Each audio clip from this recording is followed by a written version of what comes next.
Are Chattanooga roadways safe? Now, Dane is hoping to answer that question and takes us behind the scenes of the Smart Cities initiative and breaks down the discreet technology helping that cause. Hey everyone, we're here again at the intersection of MLK Boulevard and Georgia Avenue. We're talking about the Smart Cities initiative that Chattanooga is working to implement, and it's a really cool process. I'm joined now by UTC's Center of Urban Informatics and Progress Director of Operations, Austin Harris. And Austin, thanks again for being with us, talking about some really cool sensors we have installed here. Yeah, absolutely, Dan. And so talk to us a little bit about, we've seen the radar behind the scenes, the traffic able to be monitored live. How is that possible here when we see something? I'm not seeing any tech just obviously monitoring this. Where is it? Sure. So on the poles as you drive through MLK, if you look up, you'll start to notice it, I'm sure. So behind us here, this pole, for example, we have an air quality sensor, we have a thermal camera, a LiDAR sensor, which is the three-dimensional sensor, as well as a camera. And we also have connected communications for connected vehicles. So the vehicles can actually receive messages from the traffic signals.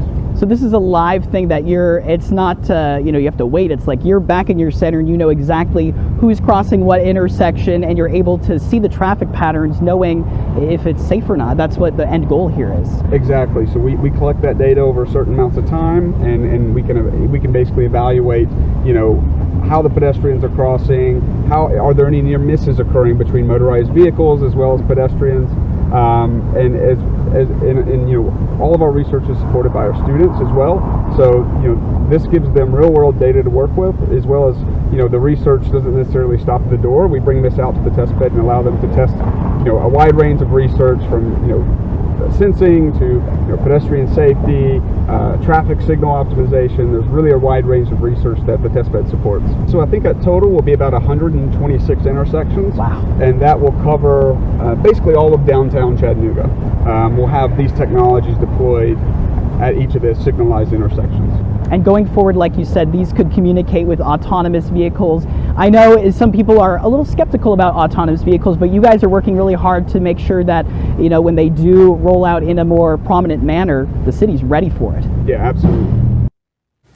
Super interesting story there, Dane. Yeah. I love how you've been kind of taking us behind the scenes, giving us a little inside look at these streets of Chattanooga, kind of the ins and outs. But as I've been watching that, I'm wondering, how do they pay for this? Because that's a lot of work and that's a lot of technology. Right, so actually a SMART grant has been able to fund a lot of this. Again, the mayor's office, the U.S. Department of Transportation, and CARTA, actually a big part of bringing this all together. Again, that was a $2 million grant helping, the Center for Urban Informatics and Progress put together this system that they've been working on so diligently. MLK Boulevard has been where a lot of their new smart intersections are being installed, but they've been telling me that US 27 is the next quarter they hope to do this.